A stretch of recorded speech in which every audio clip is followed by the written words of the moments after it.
Hi, David Wallimann here. I've had enough questions to produce a new episode of Ask Wallimann.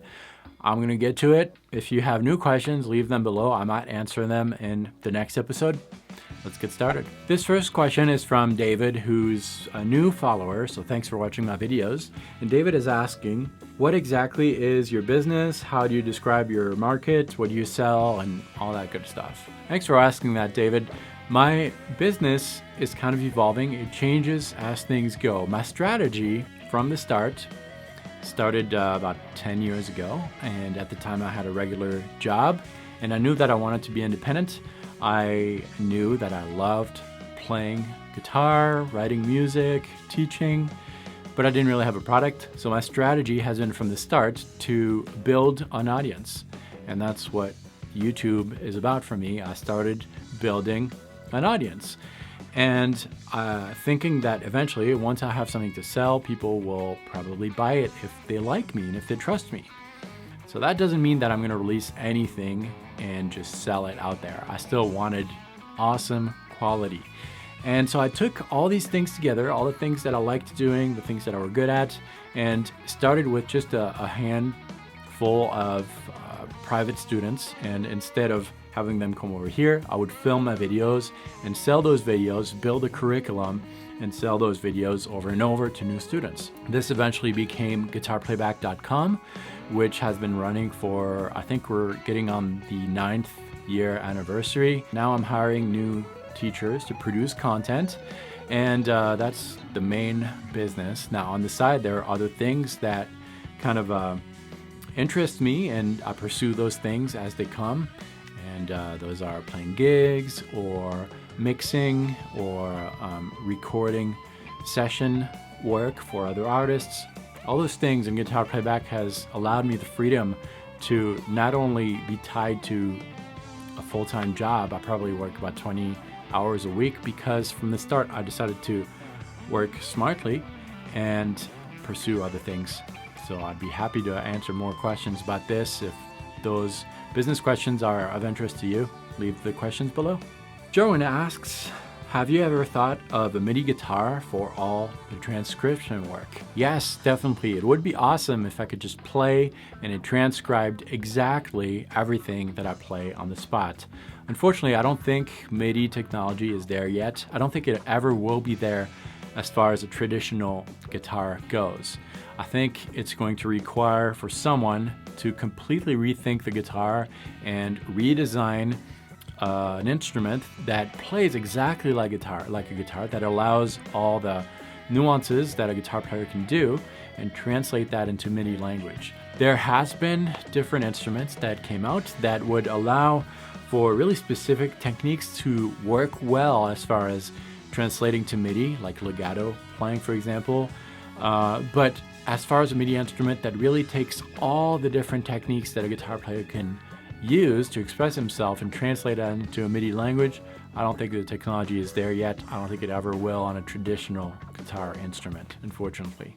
Vince J151 is asking, how does one memorize all the notes, all the shapes on the instrument? It's a great question, but I don't think it's necessary to memorize all the shapes and all the different things on the instrument. What you need to memorize, though, are intervals, the distance between two notes, because that's going to be the key that will unlock all the following concepts, all the theory, all those things are going to be kind of explained by intervals. If you know your intervals, you'll be able to apply it to any other theory concepts.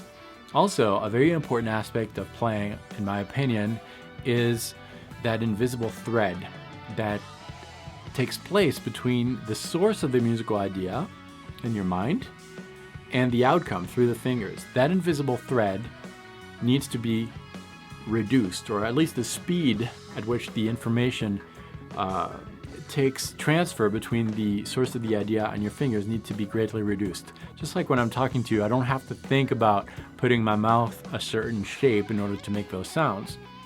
It just comes out. The same needs to be done with music, and the only way you can do that is anytime you're working on a piece of music, a scale, a solo, or whatever it is, let your ear be involved in the process by imagining anticipating the sound of the next note.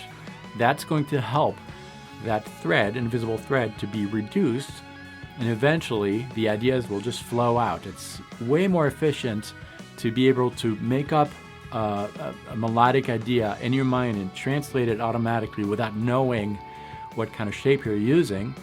It's way more useful to do that than to think in terms of, okay, on this chord I'm going to use the 5th position of the Phrygian dominant scale, and that's the position, that's how it looks like, so I'm going to put my fingers here.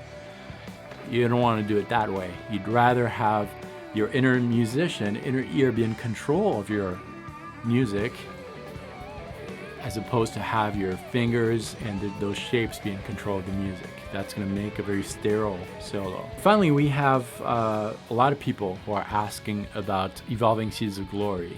When is it coming out, and why has it taken so long to be released? Evolving Seeds of Glory, if you don't know, is my next instrumental album. It's taken 12 years. 12 years ago, at the time, I lived in South France, and I wrote a collection of music that just flew out of me in about 3 months, and this is actually a double album. What is going to be released in a few weeks is the first one, the first CD. It's taking me so long because, even though the songs were written 12 years ago, the arrangements weren't as mature as I heard them in my mind, and it took me a while to understand how to translate what I had inside outside.